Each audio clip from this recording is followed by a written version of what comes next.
Vamos lá, fica assim. Vamos parar só um pouquinho aí. Só terminar a matéria, tá? Terminando hoje, graças a Deus, a Era Vargas, tá? Lembrando que a Era Vargas, lembra bem, são 3 períodos. Ah, outra coisa também que eu esqueci de falar. O Brasil passou por 7 constituições federais, tá? 1891, 1832, 1891 e depois vem as 2 eras Vargas, 1932 e 1934, tá? É bastante pensar isso. O Brasil passou por 7 constituições federais, tá? Presta atenção aí, senhorito Miguel. Seu Miguel, tá ouvindo, né? Presta atenção. Então, eu esqueci de falar alguns detalhes sobre a Era Vargas. Lembrando que a Era Vargas foram 3.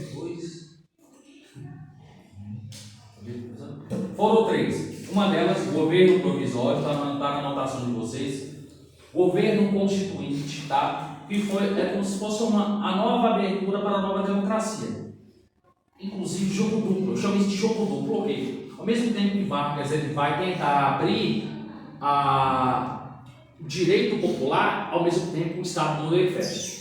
Governo provisório vai cair na prova. Governo provisório, governo constituinte, Estado nulo. A pior delas é o Estado nulo. Lembrando que a palavra ditadura militar não é tão nova quanto parece, meus bonitinhos e as bonitinhas. A origem dela é Império Romano, tá? Essa coisa de sabotagem, de tomada de poder, tomada de golpe, ela não é tão nova quanto parece. A influência dela é Império Romano. Lembrando que ditadura no Brasil não teve em 64, teve também na Era Vargas, Estado Novo, tá? Outra coisa que eu esqueci de explicar para vocês é que teve um movimento que queria derrubar as oligarquias. O que são as oligarquias? República Velha, de Marechal Deodoro da Fonseca. Teve um movimento chamado Tenentismo, que queria derrubar as oligarquias dessa velharia, dessa República Velha. E esse movimento, o Tenentismo, né, que está lá, o Forte de Copacabana, aquela galera militar lá que vai fundar o chamado Forte de Copacabana, é que vai ajudar a derrubar as oligarquias da República Velha. Teve outro movimento também que vai depor o presidente Arthur Bernardes, mineiro, tá? Ele vai ser o último presidente da República Velha. E também a chamada Coluna Prestes, um ex-militar chamado Carlos Prestes, depois se torna comunista. Ele é quase, depois vou chegar, Luiz Carlos Prestes. São 2 diferentes, tá? Luiz Carlos Prestes, ele é mais comunista. Carlos Prestes, ele é ex-tenente, né? Ele vai fazer a Coluna Prestes como forma de derrubar a oligarquia militar da República Velha. Certo? No governo provisório, lembrando que o governo provisório, qual era a meta do governo provisório? Era deixar uma política mais...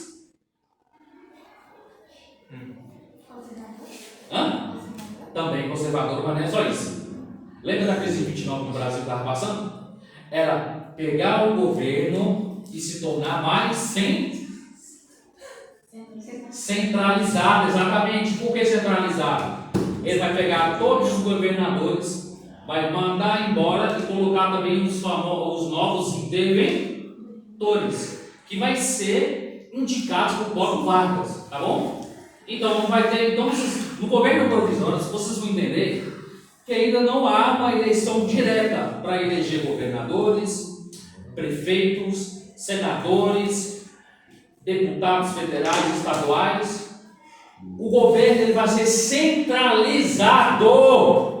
Vai ser quem vai eleger, quem vai colocar os governadores, não vai ser mais chamado de governadores, vai ser chamado agora de interventores. Quem vai colocar o novo governo Vargas será Vargas e vai ser chamado também de interventores. Isso é uma forma de controlar o governo. Vargas agora vai ter esse poder. Agora, se a gente explicar o liberalismo, o liberalismo econômico e capitalismo são duas vertentes diferentes. Porque o liberalismo, professor, você está dizendo que a direita ela é mais liberal? A direita ela é liberal, só que tem uma diferença. Não há controle do Estado, quando o Estado ele é liberal. Só que assim, ele tende a ser capitalista ao mesmo tempo sem o controle do Estado. Entendeu? Que muitas vezes a direita ela distorce os fatos. Se ela defende o capitalismo, se ela defende a economia, então essa economia tem que ser mais liberal e não fazer parte do controle do Estado. É que o sindicalismo ele pertence, que o movimento sindical ele também tem esse poder de controle do Estado, controle dos trabalhadores, e também a esquerda também, ela quer o controle, o comunismo como o socialismo quer o controle mais do Estado.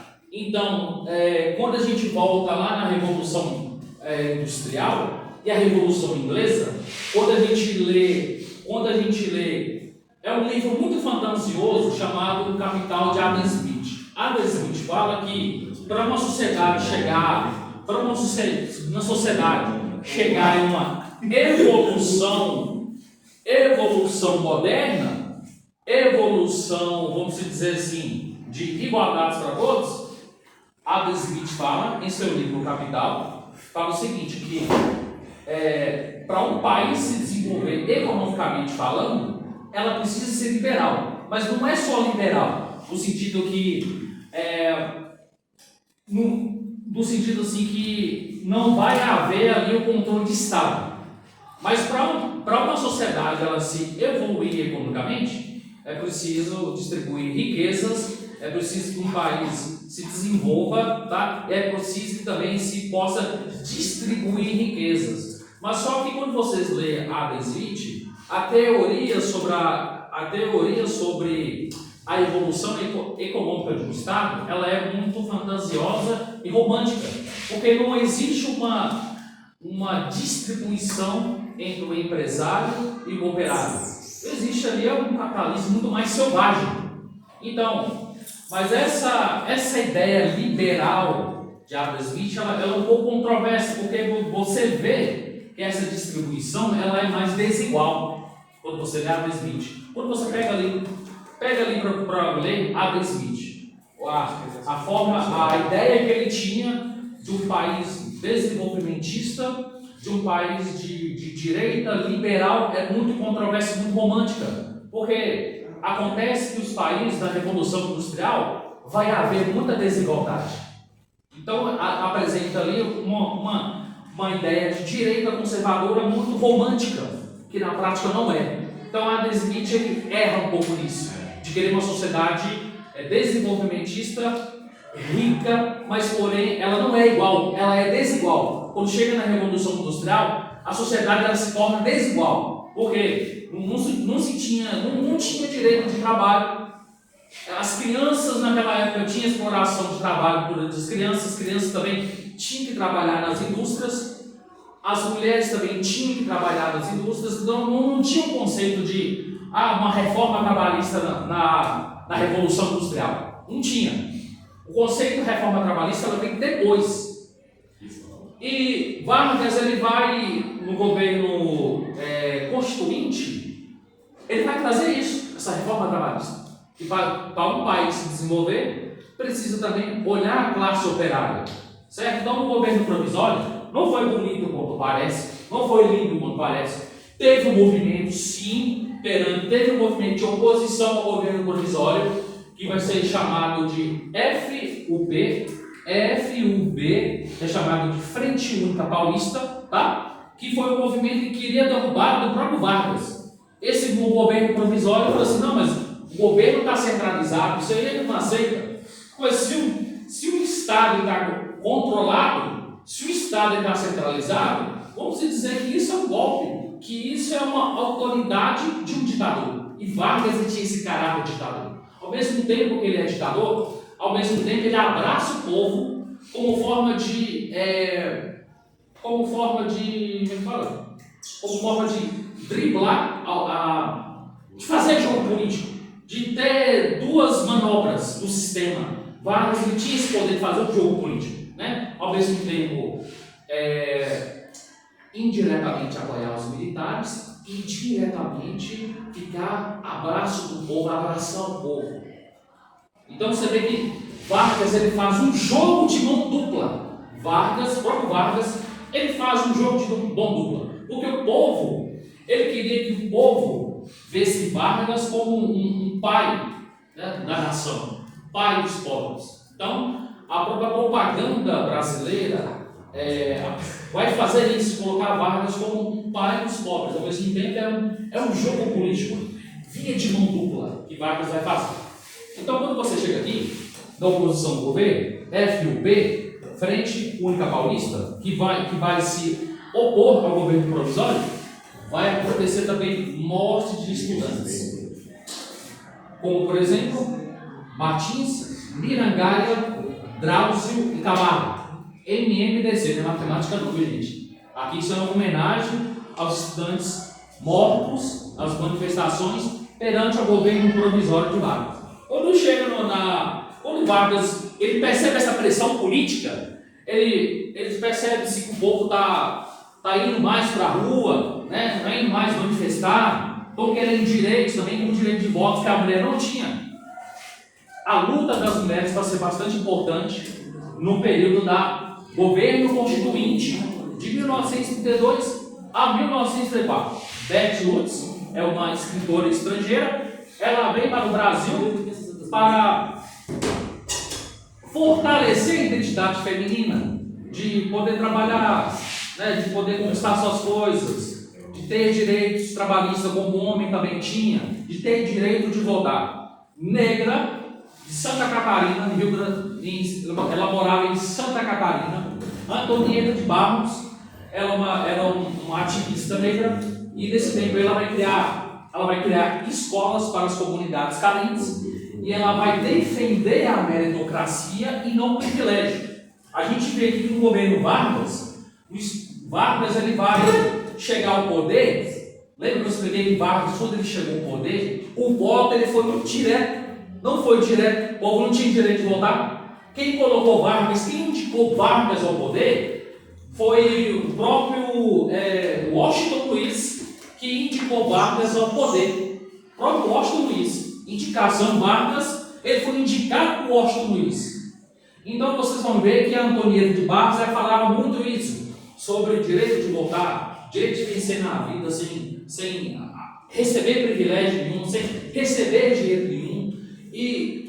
E ela vai conseguir uma grande expressão, como a chamada Frente Negra Brasileira, que era um partido que tinha que existir partido para eleger pessoas negras também dentro da política, tá bom? E vocês veem que o Estado Novo, quando chegar o governo constitucional, vai ser bastante controverso e polêmico, porque indiretamente Vargas vai abrir processo de democratização e vai existir duas frentes. A primeira frente é chamada de A e B, Ação Integralista Brasileira, fascismo. Sabe quem apoiou a Ação Integralista Brasileira? A Igreja Católica, a classe média e os militares, que vai apoiar o fascismo no Brasil, né? Por que eles vão essa nova elite vai apoiar o fascismo no Brasil? Lembra da Revolução Russa que eu expliquei? Que a Revolução Russa de 1917, antes era uma revolução civil de 1917, antes era uma revolução civil que tinha ali como revolução motora o marxismo cultural, materialismo marxista cultural, tá? Vai começar lá na Rússia, aonde os intelectuais vão puxar o marxismo e trazer na Rússia. Ela começa, por exemplo, ali com uma revolução civil, e depois da Revolução de 1917, ela torna-se uma revolução mundial. Bolchevismo e Menchev, Exército Vermelho contra o Exército Branco. Então, quando os bolchevistas, ele vence a guerra civil, eles pegam a revolução materialista marxista cultural e se torna uma revolução global. E isso vai se tornar uma revolução mundial, que vai chegar inclusive no Brasil, tá? E seu líder que vai puxar o materialismo histórico-cultural dentro do Brasil, a influência comunista, Luiz Carlos Prestes. E Vargas vai perseguir esse povo aqui, ó, a ação integralista brasileira, vai perseguir esse povo, vai perseguir os comunistas, vai perseguir os socialistas, e depois, com o Estado Novo, Vargas vai mandar fechar o Congresso Nacional. Olha só, então, no governo constituinte, se tem uma abertura indiretamente para essa democracia. Né? Vamos lá, com o governo constituinte, Vargas vai criar a CLT, né, Consolidação da Lei de Trabalho. Lembra que antes ela era privada, depois se tornou controle do Estado Vargas, se tornou controle, tá? Vargas vai criar também o voto direto e o voto feminino. Vargas também vai criar. Porque Vargas vai perceber uma desaprovação política. Por isso que Vargas quer fazer isso. Só que quando chega no Estado Novo, a coisa piora. Vargas ele vai fechar o Congresso Nacional e perseguir os partidos políticos. A mando de Luiz Carlos Prestes, ANL, Aliança Nacional Libertadora, que era a mando, o seu líder era Luiz Carlos Prestes, a esposa dele chamada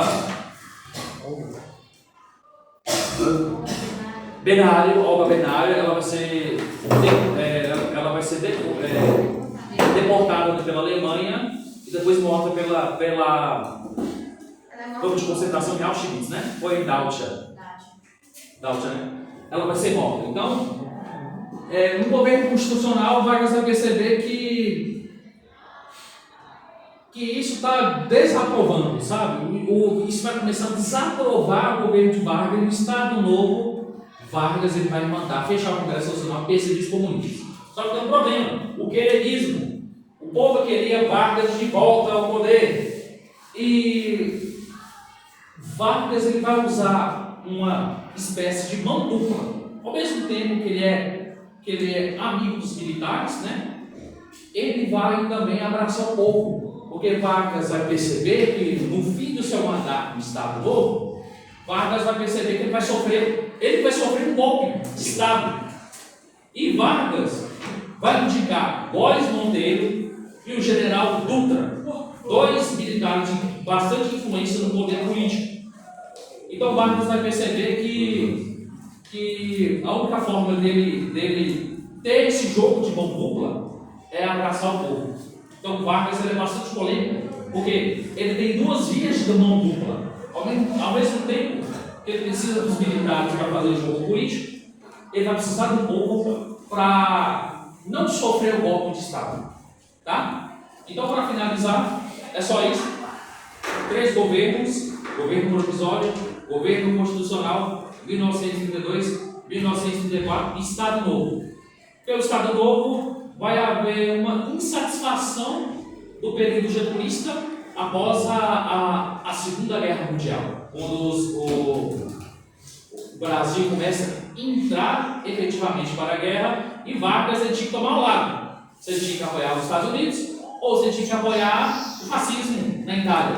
Então, o povo já começou o governo Vargas começou a sofrer uma insatisfação. Vargas ele tem que tomar um lado, ele tomou um lado. E só que foi bastante importante, porque ele criou a Petrobras, ele criou a siderúrgica nacional do Vale do Rio Grande, do Vale do Rio Doce, tá? Ele criou a siderúrgica, e isso foi bastante positivo para o governo Vargas, mas também bastante negativo também, tá? E quando se fala de ação integralista brasileira, tinha como aquela coisa nojenta que eu falo, né? Aquela coisa assim, qual é o lema do fascismo? Quando fala assim que o governo Bolsonaro parece que é fascista, porque ele tinha esse mesmo lema do governo italiano de Mussolini, Benito Mussolini, a ação integralista brasileira: Deus, Pátria e Família. Deus, Pátria e Família. Mesmo lema, que era o fascismo na Itália, de Benito Mussolini.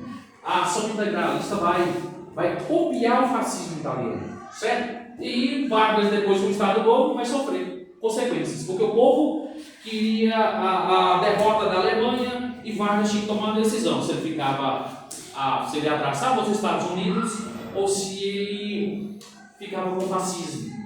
Então Vargas tem que tomar uma decisão. Isso vai ser. O povo vai começar a desaprovar o governo Vargas, do Estado Novo. Vargas teve que tomar uma decisão. Só que quando ele abraçou o povo, ele foi derrubado. E depois,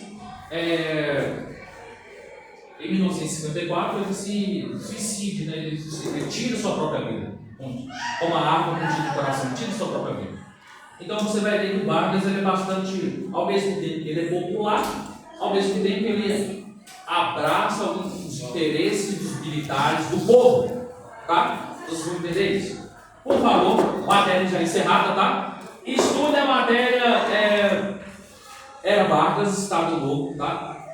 Governo Constitucional, Estado Novo, que vai cair na prova do Enem e também processo seletivo da Unimontes, viu? Eu vou encerrar, tá bom? Valeu.